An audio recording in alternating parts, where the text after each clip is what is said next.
یار میں نے اس کی وضاحت کر دی ہے, آپ گفتگو سن لیں.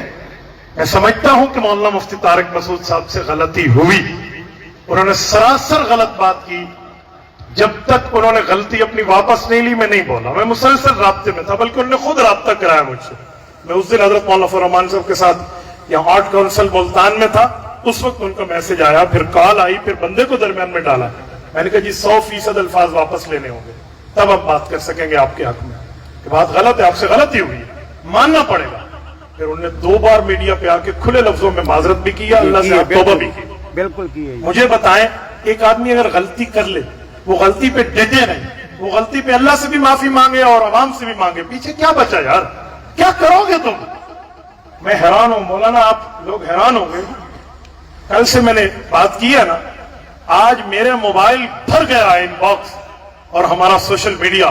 لوگوں نے مجھے ماں کی گالیاں دی, باپ کی گالیاں دی ہیں, میری والدہ اور والد فوت ہو گئے. کتنا دکھ ہوتا ہے بندہ. میں نے سید ماں کی گالیاں سہی ہیں صرف اس بات پہ کہ وہ تیرا دیوبندی تھا اس لیے تو اس کو بچا گیا. اللہ کی قسم ایسی بات نہیں ہے. غلطی ہوئی, اس نے غلطی کی معافی مانگی, اور غلطی اور گستاخی میں فرق ہوتا ہے. خدا کے بندے, تمہیں اتنا بھی فرق سمجھ نہیں آتا.